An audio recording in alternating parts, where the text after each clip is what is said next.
Well, welcome to all of you that have joined us here in Milwaukee, as well as those of you that are online. My name is Cindy Huber, and I'm the CEO of the National Kidney Foundation of Wisconsin. We have a lot of smiling faces here in Milwaukee. I wish we had a camera so you could see how excited they are. And we have an awesome panel that is joining us tonight. This program has been designed to really hear from what Allison and I have called real people and real stories. For those of you that are online, I would encourage you to just check out our website. We'll post many of the handouts that our guests here in the room have had. If you have a question, we have two great volunteers, John and Merle, who will be able to see your questions or comments, and will relay those anytime during the presentation. But again, I want to thank you all for coming tonight to this very special session called Ask the Experts, and I would change the title to Ask the Real Experts. Conversations with living kidney donors. And I'd like to welcome our moderator for tonight, Allison Stephans. Sorry, I missed your slide. That's Cindy for all of you online. And this is me. I'm Allison. I am a transplant social worker at Froedtert Hospital. I have been with Froedtert in the transplant clinic for a little over 4 years now. So I work with both transplant recipients and donors. So on the kidney side of things, I tend to work a little bit more with donors than recipients. We keep the teams very separate, very intentionally. Before we get started, I just let you guys know, I plan on making this more of a conversation, to be very low key. So if you have any questions throughout the presentation, please speak up. I am, for the first time, really not going to be doing a whole lot of talking at these presentations. I'm going to let everybody else up on our panel do most of the talking tonight. So I hope you've come with questions for both donors and recipients as they share their story. Before we get started a little bit, I'd like to just share with you one of the programs that has started a little over a year ago. It's called Living Donors Together through the National Kidney Foundation of Wisconsin. This is a group that was set up by some of our other donors who really wanted a way to network with other living donors in Wisconsin.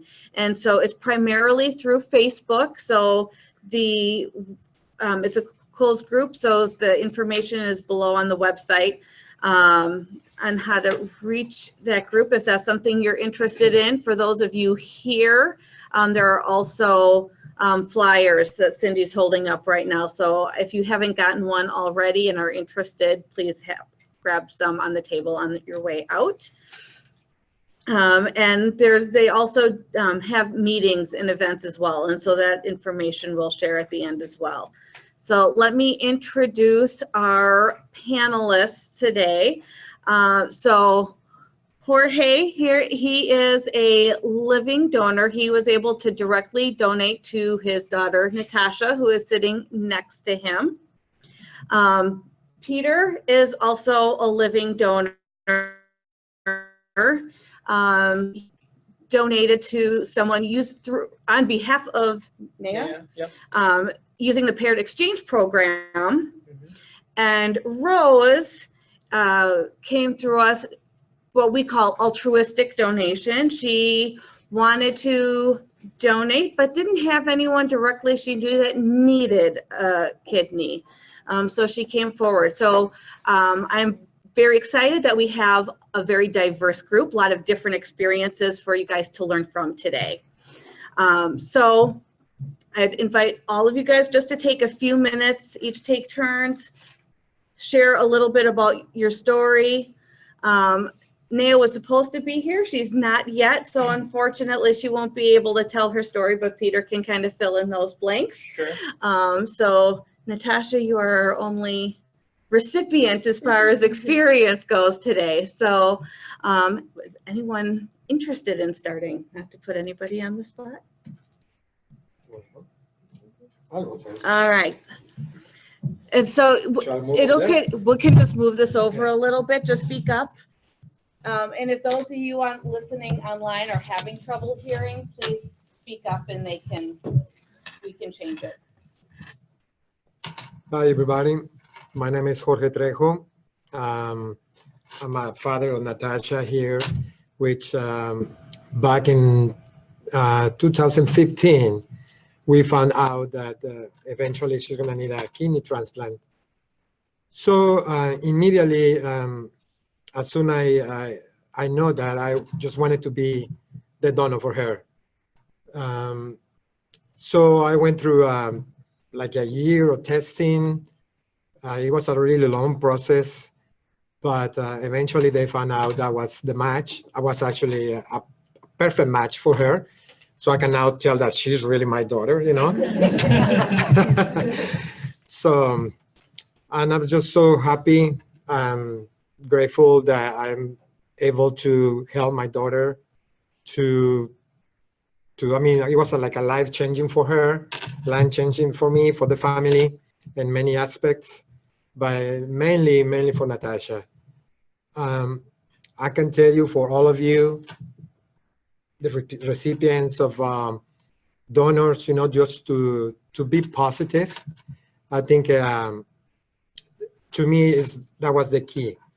Always thinking positive, that good things will come to you. For recipients, donors, you know, when I was told, I remember especially one day, that it's actually harder in the donor than the recipient, I could not believe it. But then she explained to me why is the reason, you know. As soon the recipient gets a healthy kidney and start working properly, then they're going to start feeling good right away. For the donor, it's more difficult, it's harder, you know. You lost kidney function, and then on top of it, the surgery and everything, it takes a while to recover. But you recover, and you recover 100%. So for all of those that we're really willing to donor, don't hesitate, go for it. It's the best thing that you can do. It's a life-changing for whoever you want to help. I can tell you, they took me just over a year to be back 100%. I can tell you that just this past Saturday, I ran the half marathon in Milwaukee. So that will tell you that you really can go back to your normal form that you were before the surgery. So just be strong, be positive. I know sometimes it's hard, but good times will come. Everything will change for you guys. That's it. Thank you. All right. Hi, everyone. My name's Natasha, my dad. So when I was about 15, they told me that I had a kidney disease, and it was really hard for me, really, really hard, because I was, you know, young, and I had a whole life ahead of me. And then when I was 15, it wasn't too bad. They told me that I would be fine. They're like, just take some prednisone, take some medication, you'll be fine. It's nothing too serious. Once I turned 20, I had high blood pressure, and it was something like a sudden change in my life. It was just out of nowhere. My mom had to take me to the hospital, and people, like a lot of doctors, were so surprised that I was still like alive, basically, because they thought I would have like a heart attack, because my blood pressure was like 200 over like 100 something. It was really, really bad. They were like, how are you, like, good right now? You don't feel anything? I'm like, no, I feel fine. So then I started getting like super swollen, it was bad. And you know, I was 20, and I was like, and I recently got married. I got married at 19, and so my marriage was kind of like, I don't know, that was made it like a downhill in a way for my marriage. But my husband was there for me. My family was there for me through the whole thing. They were so supportive. I had such a great support team. But me with myself, I was so negative. I just thought my life ended. I was like, I have nothing. And I kept telling myself like I didn't want to live. I told myself I don't want to live. I don't think like all of this that I'm going to go through is even worth it. But my family was there for me. Everyone was there for me. And then once I started dialysis, I started feeling a little better. I was on peritoneal dialysis. I didn't do hemo. They told me since I'm young, peritoneal would be a better way to go. So I decided that. I cried so much. It was hard for me. But once I started dialysis, I felt a little better. I thought maybe like, okay, I can do this. This isn't as bad as I thought it would be. I was on dialysis for over a year and a half. And then one day, my dad gathered everyone, my whole family, and I was like, okay, what's this about? What's going on? And then there was a cake that said, what did it say? Do you remember? The cake say like, if you don't shine, we don't shine. If you don't shine, we don't shine. So that's when he told me that he was gonna be my donor. And it was like the best thing ever. I couldn't even believe it. I was shocked. Everyone was like, why aren't you crying? Why are you like, I'm like, I'm just shocked. Like, I didn't think this day was gonna come. So then I thought I was gonna go back into like this depression, like scared for surgery, scared for anything, but I was so happy. The night before the surgery, I slept perfect. I slept so great. I was like, I was ready for this. So then the day comes, I had to be here early in the morning. I was ready. They're like, you're not scared? My sister was like, you're not scared? You're not? I'm like nervous. I'm like, no, I know this. I'm right now, I'm positive. I know everything's going to be fine. Everything's going to turn out great. And then, so yeah, went through surgery, woke up from surgery, and I immediately felt great. I started walking the first day. They were like, it doesn't even look like you just got a transplant. You look so good. You're so happy and everything. And I'm like, yeah, because I'm finally going to get my life back. I'm finally going to be able to do what I want. I'm not going to have to be in bed by a certain time because I had to do 12 hours of dialysis every day. I can work more hours because I was working part-time. I was working while on dialysis. I was working part-time. And then I was like, I'm going to be myself again. So then from now, I'm doing great, just taking medication every day, which I'd rather do than be on dialysis for the rest of my life. I'm like, yes, medication is fine. Don't care. So yeah, and now I'm great, doing like blood work every month. All my levels are fine. Everything's good. Checkups with my doctors, and I'm living my best life. Yes. I have a question. Yes. How long have you had the transplant? I had my transplant on October 25th of 2017. Yes. Congratulations. Thank you. Thank you. I'm back on the waiting list for the third time, so I understand what you're. Yeah. Am I up? All right, here we go. All right. So my name's Rose. My story. So I guess the decision to donate was planted years ago. I've had the dot on my driver's license since I was 16 years old. I let my family members know.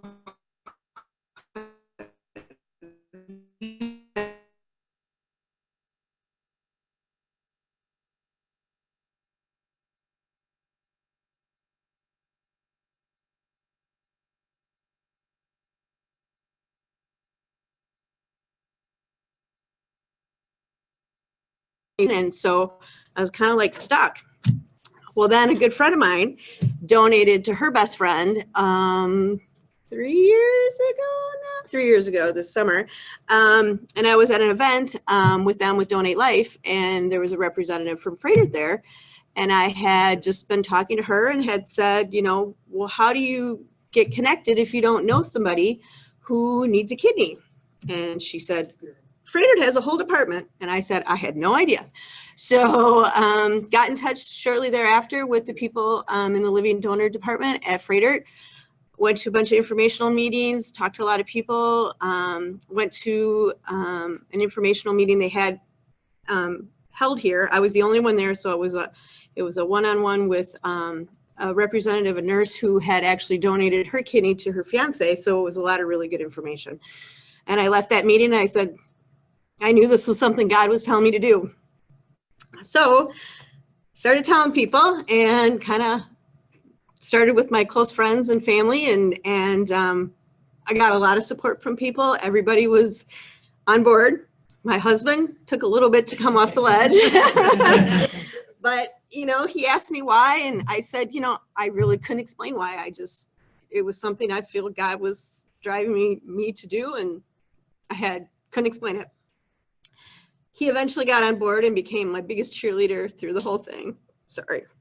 Anyway, so I've been very lucky, very thankful. I had great support with family. I don't think I heard a negative comment from anybody that I told about the experience, what I wanted to do.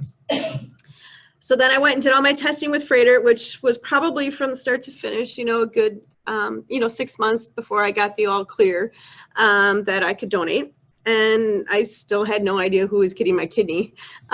So the week before surgery, I had met with Froedtert for, I think, just like a final, we're all good to go or whatever. And that's when I found out his name was Daryl. But I didn't know his last name. I didn't know anything about him other than his name was Daryl, and that he had received a kidney 20 years earlier from his father and was now in need of a second one. It was probably 20 plus years later. So I met Daryl, my recipient, 2 days after surgery. He was in the room next to me at the hospital, and he had been in ICU. So we gave him some time to kind of rest. They had been poking and prodding him, as he said, almost all night long. So he needed his rest. So I met him. We had a great conversation. Like I say, to hear, kind of the things that, Natasha described as far as what life was like for him and how things were going to be so much better. And, I knew I had made the right decision. So Daryl and I still talk. Actually, yesterday he had his monthly numbers and checked me that his numbers were all good. His creatinine level was 1.15 and better than it was with his dad kidney, and he swears we're related. He's like, he goes, I couldn't have asked for a better match. He even texted me yesterday. He's like, my family's from the UK. Do you know anybody? Do your family from the UK? And I said, no, I don't think so. But anyway, he's great.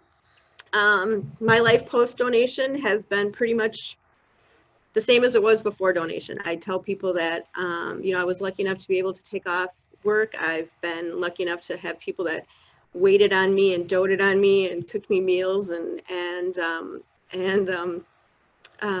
I rested, and now about 1.5 years later, I tell people without the scar on my belly, I would never know that I donated my kidney to somebody. So I guess that's my story. Awesome. That's clear. Do I need to have that? I think you should be fine. Okay. Move it a little over here. All right. My name is Peter Verbaden, and my recipient indirectly, her name is Naya. She couldn't join us tonight, but I'll tell her side of the story too, and she can tell me if I was wrong later. So our story began back in 2013. My oldest daughter was just born, and it was probably 3 months after she was born, we decided to start going back to church. So mine's rooted in faith too.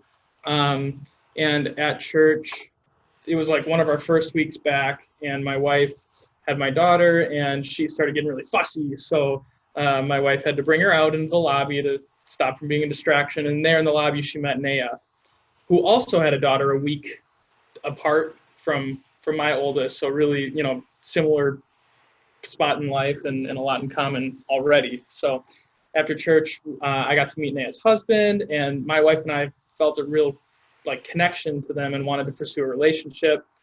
Spent the next couple of years trying and really saw each other a little bit here and there, but couldn't really have a strong relationship with them, and we didn't know why. Eventually, I got the hint that they didn't have room in their life for new friends or whatever. So I stopped pestering them and tried to move on. And then in March of 2016, Naya called my wife and told her the truth. And the truth was that she had kidney failure, was on dialysis. I don't know if it was 12 hours but was on dialysis every day, just to, you know, and with that work, being a mother, just didn't have any time, any room in her life to be social. So when my wife called me at work and told me the story, immediately I said, I'm going to see if I'm a match. And it was just, that's not something I would do. I'm kind of a scared person, or maybe not scared, but somebody who wants to plan for the future and is just uncertain and things like that. So it's a little normal Peter would not do this. It was it was definitely, I think it was definitely, and like I said, mine's a faith-based origin, and I think that it was definitely laid on my heart, and all I did was listen and follow, and it all worked out. So I went to see if I was a match right away.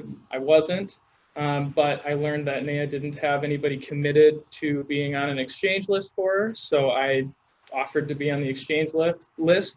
Then for me, it felt like the testing went really fast. I don't think it took very long. It's different for everybody. Okay, because I think I had like 8 hour, or I went to the Froedtert one day at like 6 a.m. and I stayed there until 6 p.m. and it was just a full day of every test you can imagine to make sure I was, you know, healthy enough to donate. So that went well. And then it was just on the waiting list. So life just goes on as normal, and you're waiting, you know, maybe any day you're going to get a call saying it's time. And I guess there's a little bit of risk for Naya, because what if I back out or get cold feet sometime along the way? Then I at no time felt any pressure, and I could have backed out whenever I wanted and nobody would have had to know. Everything would have been fine. So like, don't let that be a barrier to donation or getting on a list if you're thinking about it. But I got a call in the end of October 2016, thought that maybe it was going to happen, but then it fell through a day or two later because somewhere along the chain it broke. And then December, got another call, and on December 28th, 2016, I had my surgery. Naya received her kidney January 3rd or 4th, 2017. So it was kind of cool because she visited me in the hospital when I was recovering, and then I visited her in the hospital when I was done recovering. And so it was kind of cool that way. But my recovery was really fast. Started walking pretty soon after the surgery. I think I was out in 3 days. It could take a little bit longer, but I think 3 days is like the minimum that before you're allowed to get out. I worked from home. I'm fortunate enough to be able to work from home. So I worked from home for like a week after donation. And then it must have been 16 days after donation, I was on a plane to Georgia for a work trip. And I did not have to take that trip. I decided to. I was feeling good, and I did it anyway. And my doctor said, probably don't. But I did it anyway. I didn't lift any weight. But anyway, it was a good experience. And here I am 2 years later. Like everybody else said, total 100%. You have no idea, besides the scar, that you donated. Just as healthy as I was before, and everything's great. The biggest fear, or like against, I forget, I'm losing words, but the biggest thing against me donating was people talk to me and saying, what if one of your daughters needs a kidney someday? And, you know, seeing Jorge's story, obviously that could happen, and I just felt really confident that God put me in Naya's life to take care of her, and if one of my kids needs it someday, God's gonna do the same thing. So that's my story. Yeah. Just a question about the exchange. How does that work to get on the exchange for that? So that, let's say, in my case, my dad needs a new liver. Obviously, I found out that I'm not a match. So how does that work? How do you get on the exchange? So for me, I think that. Oh, hold on a second. Yeah, I want to repeat the question for those online. So someone in the audience had asked about the paired exchange program and how do you get on that list and how does it work? I just want to clarify too, you had mentioned your dad needed a liver. Is that a liver or a kidney? Liver. Okay, so. Well, this is not necessarily for livers. However, the exchange I would think would be very similar. So liver is done very differently. Okay. So just because for purposes, I am more than happy to have more of a conversation with you a little bit about that afterwards. But for everybody else, I think it would still be a good question just from a kidney standpoint to answer how that kidney exchange program works. Yeah. So from a kidney perspective, I think I have to give a lot of credit to the team at Froedtert. They just asked me when I wasn't a match, would you consider being on the list? So it was just a yes/no answer from me, that I didn't have to go out of my way to seek being on the list at that point. Yeah, and it was also another thing I want to mention about the list is that I don't know the name of my true recipient. And it's the recipient's option whether or not they want to reach out to their donor in that chain sort of event. So I just know that my kidney is warm in Florida. So every winter I think about that and get a little jealous. To just offer a little bit more information too about the paired exchange, how that works, there are several different exchange programs. So at Froedtert, we belong to I think 3 or 4 different programs nationally. And so when there is a scenario like Peter and Naya, where you have an intended recipient that's not a direct match, you put them into the system, and then the people who work for those exchange programs take a look at everybody who is in that system to find if there's anybody else in that system who would be a good match and a good fit. And so sometimes it can be very simple as, just to use the names on these boards, on the board here, if, Jorge and Natasha were not directly matched, okay, well then Jorge could give to Naya and Peter could give to Natasha, and it's just kind of a quick and easy swap. Sometimes it's not that complex, and sometimes you have kind of a chain, which Peter alluded to that phrase, yeah. Where you have so many people donating and it eventually loops back to the initial recipient. So it can be very long or very short. My chain was 6 long, and it started with someone like Rose, who just donated without a recipient. Okay. Mm-hmm. Thank you for answering the question. I guess it was more specifically about something else, but it still relates to what we're talking about tonight. Absolutely. It's a good question. Are there any other questions in the audience right now based on anything anyone said? With the chain, how is that different from being on the register, that you need a kidney and let's say you're number 20, but then if you're within a chain, does that automatically bump you up? So are you talking about just being listed for like deceased donation? Right. So when people are listed in that paired exchange program, it's because they have a living donor who's willing to donate specifically on behalf of that person. So people who do not have a potential living donor cannot be in that paired exchange program. So does that answer your question? So yeah, so if for people who are on the list who don't have a living donor, they have to wait for a deceased donor. I wonder how you got on there, because for Daryl. How I got on the list? Yeah, Daryl had a donor that didn't match. Right, Daryl had a similar situation where he had somebody who would donate on his behalf. That was, in a sense, kind of moved him up the list. And then his friend donated to a stranger so that he could get my kidney, which is kind of a similar situation as what Peter was talking about. Yeah.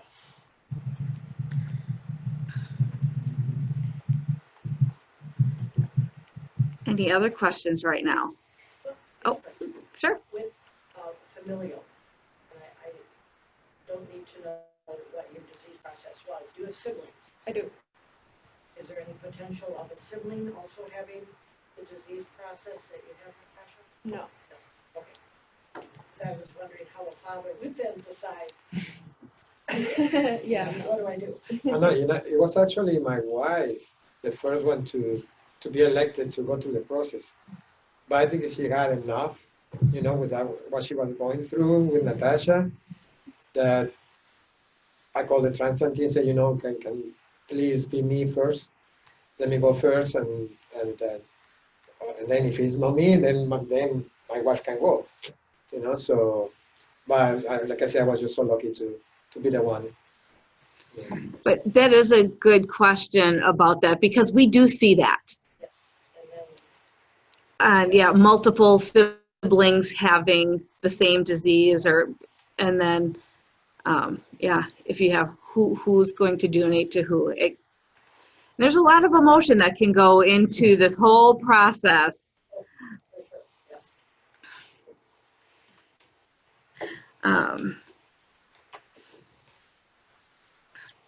And so just to kind of gather some more information for the three of you who donated, well, I think, Peter, you may have actually already answered this question about returning to work. Because as a social worker, I always tell people to plan on 6 to 8 weeks off of work, depending on what type of work you do. Obviously, I sit at a desk. when you can work at a desk, you can go back to work early, and I do tell people that. But if the two of you could talk a little bit about your experience of that recovery and how long it took you back to resume activities. Well, first of all, I got all the support from my, the owners. I work for a restaurant, and the two gentlemen that own the place, when I talked to them about what was going on, because I knew my performance wasn't the same one that it used to be. So they right away told me, Jorge, don't worry about it. Your daughter's health is going to be always first. So just do what you got to do. And they were very supportive. So, and then through all the process, all the months that passed by, I got all the support from all the people, my co-workers, customers that go to the restaurant. So I was so lucky to have all that support. Was very, very key. Just to give an example, my manager at that time, I suddenly see a raffle for 2 tickets for the Packers game. It costs like $20, I believe. And then you see the co-workers buying those tickets. The transplant day was already set. So then one day, the manager come to me. I got everybody together, say, Jorge, this is for you and your daughter. And then he handed me an envelope. But I was so worried about opening the place, the restaurant, because I supervised the restaurant too. So I'm like, what is this for? I thought he was giving money to make a deposit or something like that. And then and I was looking at the door, people waiting outside for the door to be open, and and then my daughter's like, Jorge, can you listen to him? And I said, okay, what's going on? What's this for? Said, this is all the money that we collect from the raffle for this is for you guys, that we use for the time that you're gonna be off work, so you can, use it for whatever you need it. So I think it was very important, all the support around, that was very, very, very important.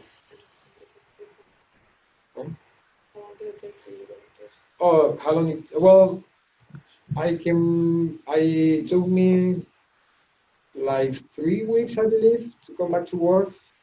I wasn't really ready, but I didn't want to stay home, just laying on bed. I was desperate. I'm a very active guy. So I was I called the doctors and said, can I go back to work? Say, well, just half time. So they allowed me to go back to work for 4 hours. So, but to me, that was very important, because just being there, makes you feel different. Seeing the faces, the people that you love, people that loves you. So it was a huge difference for me. Then it took me another probably 3 weeks to start like a feeling better, you know, like I'm more stronger. And then like that was November and December of 2017. And then in 2018, I tried to like go back to my normal, you know, but it was kind of like struggle. Like I say, I love to work out, I love running. So, but it wasn't for me that easy to do. So, but I was just being patient to my time. I was in no rush. And until this year, when I finally, I can say I'm 100% healthy again, you're like where I was before the surgery. So. I'm sensing a theme here of everyone going back to work before they feel like they were ready to. Well, Rose, how about you? I took off. I was really lucky. I had, thankfully, enough sick time, so I didn't have to have any unpaid time. I have a desk job as well, so I had great support from my employer and everything, and I took off 4 weeks full for the 4 weeks, and then went back part-time for 2 weeks, and then after that, I was back full-time. All right. I think it's very important for the employee, you know, the employee, I mean, the places that you work that to offer you all the support. I mean, if there is no support, I think there is gotta be something legal that you can do. I don't know, you know, because in those situations, you know, it's very important to have all the support from the places that you work in order to go through all of this.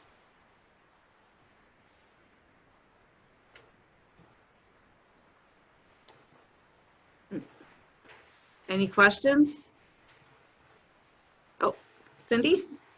I wonder if people could talk a little bit about just how they regard their health now and, you know, any modifications. So for instance, as a living donor, what about when you get a cold or, you know, are there some things that now you're maybe more aware of or that you know as a living donor you need to just be cognizant of?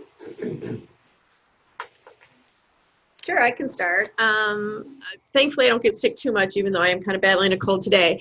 But I've never really been kind of a person that gravitated towards, you know, NyQuils and all that kind of stuff. So I usually try to do things pretty holistically anyway. So extra vitamin C and stuff are things that I kind of do when I'm getting sick. Obviously can't take any, you know, NSAIDs. So that was a switch from ibuprofen, which I would normally take, which was pretty rare, to acetaminophen, but that hadn't been really much of an issue. As far as things that I do differently as a result, not too much. I always drank a lot of water, so to make that adjustment in my life hasn't really been too big of an issue. But I'm always more cognizant of it to make sure that I've got water close by, or you know, that I'm making sure that I get my water intake every day.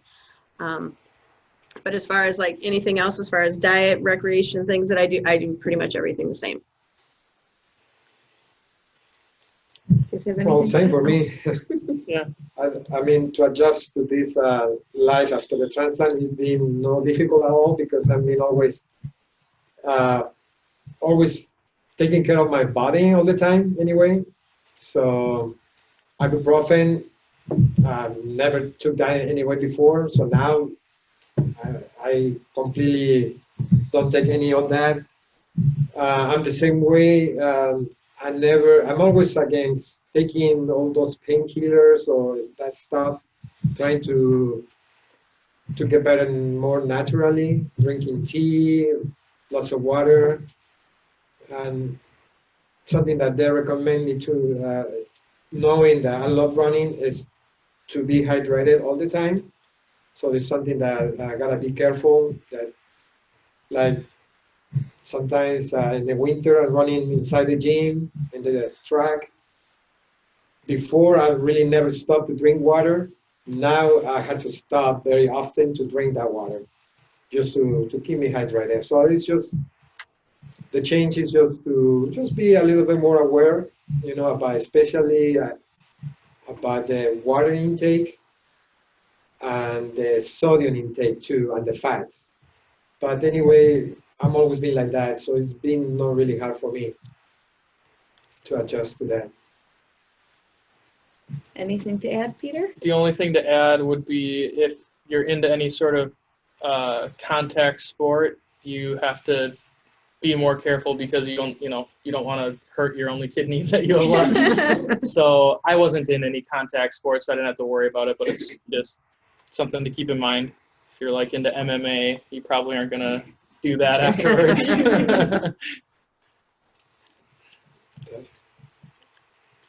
So, well, and Natasha, it might be nice for others to hear kind of if there's any changes that you've had as a recipient. Well, I mean, just medications. I mean, I know they don't take any medications. I do. I have to take like maybe about like 6 or 7 a day. And then water, which has always been a hard thing for me. I've never been a water drinker, which everyone's always telling me that I have to drink water, and I'm like, I like water. I don't know. I've never had the habit of just drinking water all the time. Same with like sodium, not, to watch that, but usually like my diet is like the same as when before all of this, because I know when I was on dialysis, it was strict. It was a strict diet, and that was bad. That was bad for me. But then once I had the surgery, I was like, I can eat whatever I want, and it was really nice. Yeah. Saying that, just a funny part. Sorry, go ahead with your question. My question is relating to the peritoneal dialysis that you were on. Were you restricted in any way for the liquids you took? I was not. No, I was, but not as much as if you were on hemo. Okay. But like the sodium intake was like the same, but the liquids, it wasn't that. Okay. Wasn't that much, yeah. I was just curious because I'm on hemodialysis myself. Yeah. So there's a lot more restrictions as far as how much liquid, milk, juice, water, etc. you can drink, which makes it a challenge. Oh yeah. But thank you for answering the question. Could you tell us what different types of dialysis there are? All right, so we just got asked what different types of dialysis there are. Does anyone want to answer that question, or do you want to leave that to me? Yeah. All right.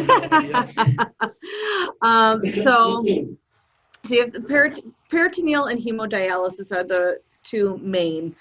So hemodialysis can be done at home. Most of the time it's done in center, but you can do it at home as well.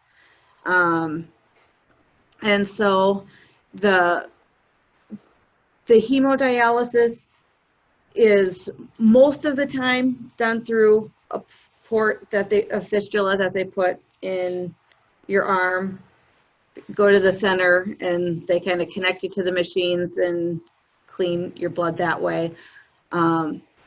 Did you want to maybe explain the peritoneal dialysis, kind of what you experienced? Sure. So peritoneal dialysis is they put a catheter on my like abdomen area, and I had to go for like a 5-day training, and I did it at home. And there was the catheter I had to take care of. It had to be clean at all times. I had to clean it once a day.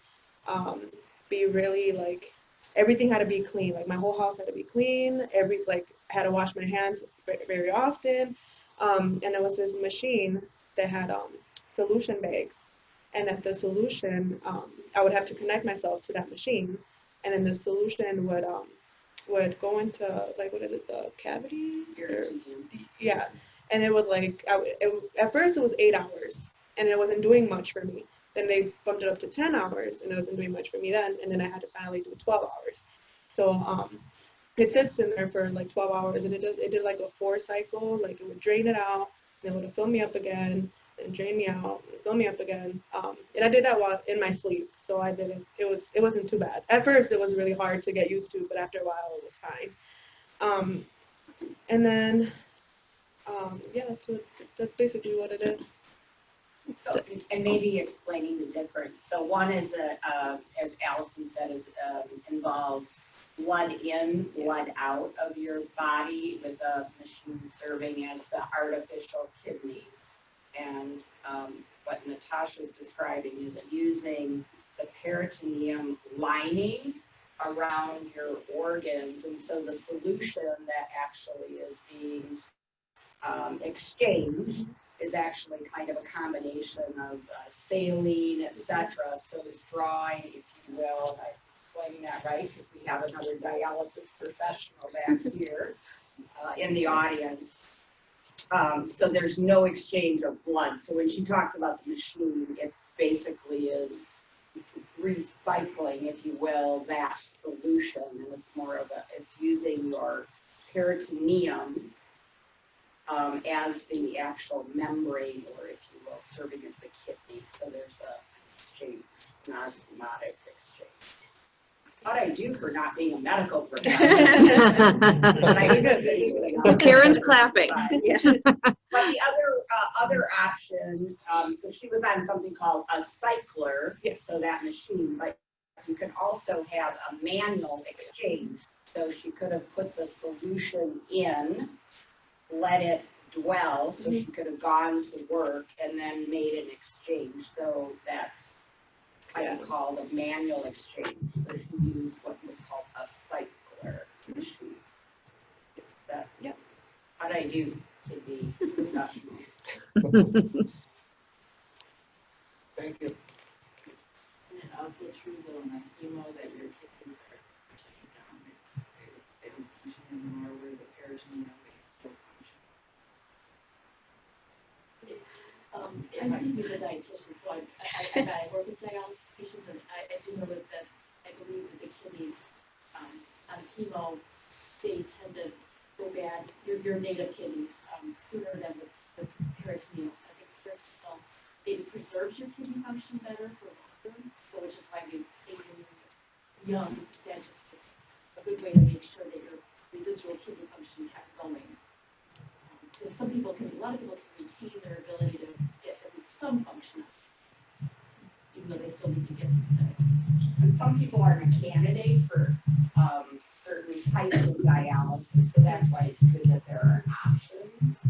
Yes. So really it's not only your preference, but it has to do with maybe your anatomy, any surgeries. So if you have abdominal surgeries, you might not necessarily be a candidate for one type of dialysis. For peritoneal, I remember they were saying like if I was overweight, they wouldn't be able to do it because it'd be harder to do the surgery. If someone can't really take care of their catheter and don't have that help, it would be harder on them to do it for themselves. So I was like, I was young, I could do it. I could do it all myself. So I was like, I'm better off with the peritoneal than the hemo. I did try the peritoneal at home for about a month, but I ended up hospital twice. I just couldn't keep the room that it was in clean enough. And that's a challenge for a lot of people when they choose to do that at home, is to make sure the room is clean enough. It's not just about the port, not just about having your hands clean. It's about having the whole room clean. And at the time, I lived with someone, and the room I was sleeping in had carpeting. But the problem with that is it's almost, even though he was a professional carpet cleaner, we couldn't keep it clean enough for me to be able to do it healthy enough. That's why I went back to the hemo.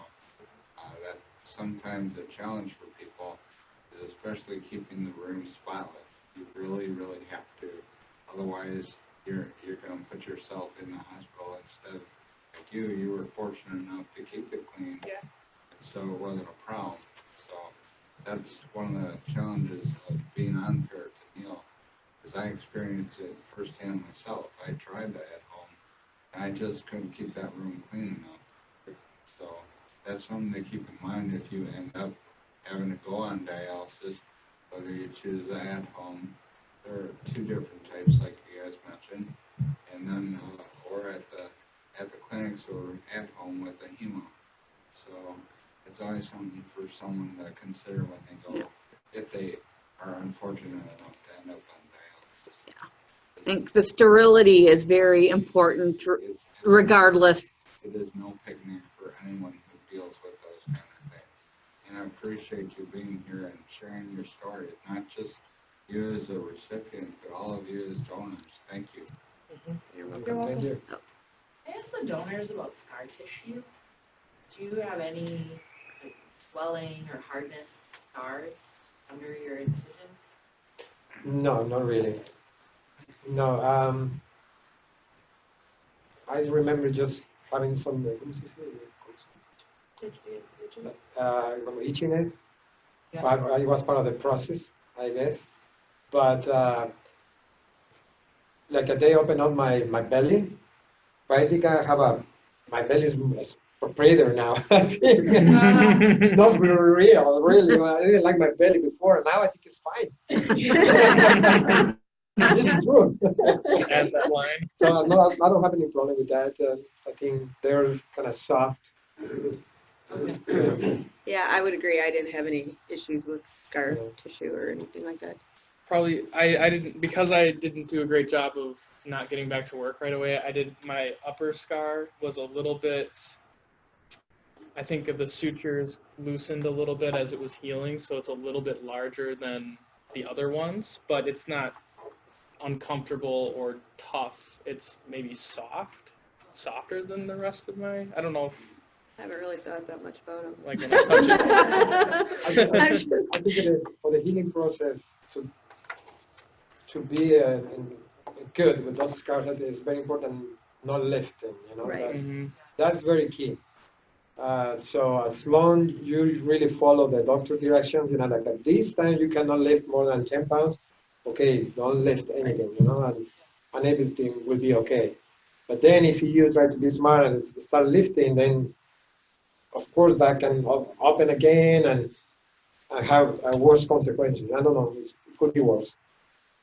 And were they kind of like a C-section type scar in the front? Or is your It's probably this big over my belly button, and then there's just the small scope ones, which you couldn't even hardly tell. I can show you mine if you want. No, really. I mean, I don't mind. I got one here.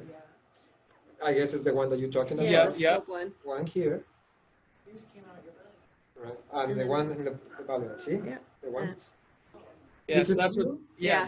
mine's the same. So you have Yeah. the kidney comes out right at your belly button, but then there's two laparoscopic I'm little. sorry to be so specific. That's okay. So I donated 3 months ago, and mine is like a C-section scar down here. Oh. Mine didn't come out of my. That's why I'm you asking. didn't scope it? It wasn't I scoped? have 4 or- here from the camera and the Yeah. tools, and then I have like a C-section about this big, and that's where the scar tissue is a little hard. Oh, yeah, So mine's that's why I just, asked. yeah, same, right over my belly button is the main one.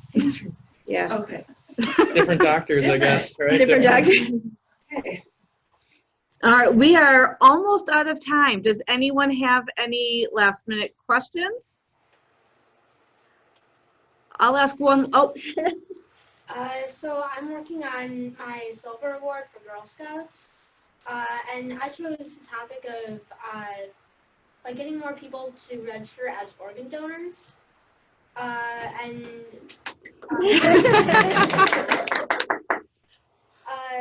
so I've been preparing a speech for like 5 months now for my forensics team.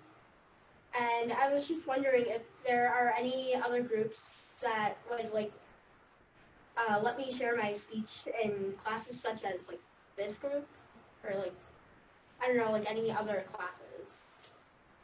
for you to share your, Yeah. I'm sure we can connect you. We do monthly, this is Cindy Huber again, for those of you online. We actually do monthly programs and webinars, and we would be honored if you would consider that, and then we could let people and other scouts and groups know all across the state. If you would be willing to do that, we would be very honored, and we will share it with all of our friends at all of the transplant centers. But I mean, I think people want to hear real stories and they want to hear passion. So we'd be honored. Okay. Yeah, she did place first at one of the. Well, good for you. Good for you. Thank you. And Great topic. What's your motivation, I guess? What's inspired you to kind of take on this topic? Well, since I'm in 7th grade, we've been talking about like a lot of career fair things, and I've been wanting to like become go in the medical field, and so me and my mom were just talking, like, I don't know, like last year, and she told me a story about my grandma and her cousin having like a kidney transplant. Okay. And I've kind of Evolved from there. evolved from there. Yeah. Good for you. Yeah. Thank you. Always need more people to spread the word, so that's wonderful. So are we pretty much wrapped up, or? Yeah, I think you have another. Oh, another slide. I do have a few more, yeah. Nope, get back, wrong way. All right, yeah, just a few more events that are going on in the community for anybody who is interested. We have the Derby Dash Walk and Run through the National Kidney Foundation on Saturday, May 4th. So there's information on how to register. As I mentioned, the Living Donors Together program in the very beginning. So the next upcoming program is on Wednesday, July 19th. So again, you can find, or June, sorry, thank you. Apparently I don't know how to read today. So on June 19th, you can go to the kidney website for the National Kidney Foundation to be able to learn a little bit more about that, as well as their Facebook page. And then the Capital City Run and Walk in Madison, which is an annual event on July 27th. And I'll just say that there's about 1,200 people that come from 18 states. So it's a great opportunity for living donors, recipients of all organs, donor families to come together. So it's a way to raise our voices, especially in mass. And Are they always the same rough time frame every year? Yes. Yeah. So thank you all for coming. Thank you for our panelists, our experts for coming. And so if you have any more, would like to learn more information about kidney donation, a lot of websites here for just general information, including all of the transplant centers in Wisconsin, to get some more information if you are interested in living donation. So thank you all. And I, on behalf of the National Kidney Foundation, I just want to hope you can do another round of applause for Stephanie, or Allison. My last name is Stephans. Whoever this person is in front of me. And Alice and I partner twice a year, and I feel very honored. We're going to do a program in the fall about. Oh, you're putting me on the spot. I do one at a time. We're actually doing kind of life after transplant in terms of living donors, but kind of 2, 3, 4, and further out, because many of the stories here, thank you very much, were more recent stories, but and also to talk a little bit about how do we create other ripple effects. Tonight, about 1,500 people in Wisconsin are waiting for kidneys. So you hear about the waiting list. There's 1,800 people waiting for all kinds of life-saving organs in Wisconsin. And I mention that because April is Donate Life Month, but 1,500 are waiting for kidneys. So the more we can raise our voices about not only organ donation in general, but especially about living donation. And living donation, there are options now in terms of not only kidneys, but liver and other ways. But I think to learn as much as you can. So thank you for some of you that have joined us just because you're interested and want to be a voice in the community. So we're very grateful. For those of you in the room, for those of you online, thank you for joining us. And a recording will be available on the National Kidney Foundation of Wisconsin website. For those of you in the room, if you do have an evaluation, that would be great. It's anonymous, but if you could just fill in, don't make big X's, look at the little example and fill that in. That's just helpful as Allison and I plan future programs. Feel free to stay around in the room and just chat. Perhaps some of our panel members might just stay a few moments. But thank you all for coming on behalf of the National Kidney Foundation and our partners at Froedtert and Children's Transplant Centers. Thank you very much. Thank you.